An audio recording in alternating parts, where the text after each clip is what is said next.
Right now, we do have New York City, the sanctuary city of the United States, sending thousands of migrants back to Texas by plane and bus. New York City has struggled with a massive inflow of migrants, which is putting a strain on social services.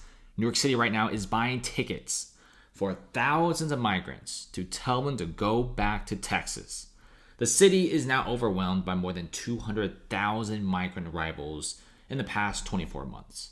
I mean, the city has a population of 7 million, and you have 200,000 people, many of them are unemployed, many of them need social services. Going into New York City in such a short amount of time absolutely decimated the city's budget. Now, Fox News has confirmed that almost 5,000 migrants have been sent to Texas using buses or planes brought by the city. We're seeing New York City absolutely crumbling. I mean, the migrant crisis in New York City is out of this world. Some people are putting the estimates over 300,000 migrants being sent to New York City.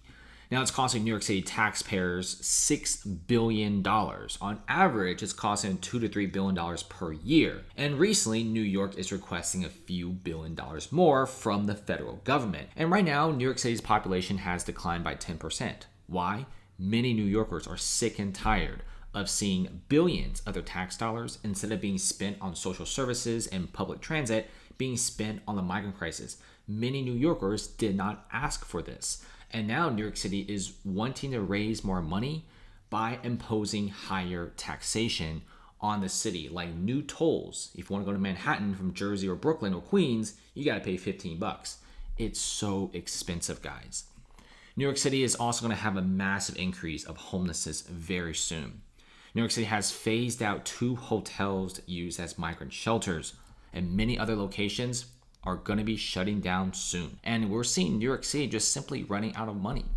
I mean, despite how wealthy New York City is, even a city like New York has their limits. They can't keep this stuff going on forever. It's costing them way too much money, so much money, in fact, that they'll rather spend a few $1 million more in plane tickets and bus tickets just to get the migrants to other places.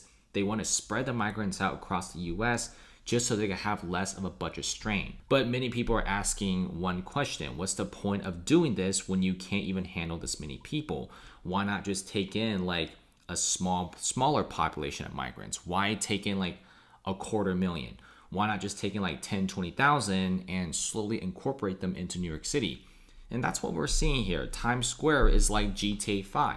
There is lawlessness, shoplifting is everywhere in New York City. The crime rate has skyrocketed.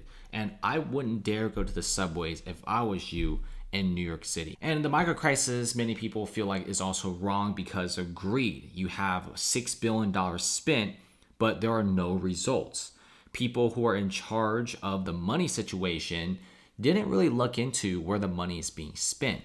People are pretty greedy. The migrant business is huge money. More money than any of us will see in 20 lifetimes.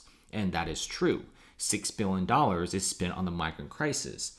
You know, people in like the Middle East, people in Asia, $6 billion could create like a whole entire mini city. Think about this. $6 billion in other countries can make entire cities. But in New York City, they can't even handle the migrant crisis. What in the world is going on? And let me tell you guys, it's because of misuse of funds. And a lot of viewers here also agree. And Judge also says that New York City can't really be using these unconstitutional laws to block migrant buses from Texas. And let me tell you guys what Texas is going to do. They're going to receive the migrants and they're going to bus them right back to New York City. And New York City can't stop that. Texas, on the other hand, can stop the buses and planes from coming in, but New York City can't. New York City, with their outdated policies and their really crappy laws, is causing a massive decline in the population. This is why so many companies in New York City have moved to places like Miami, moved to places like Tampa.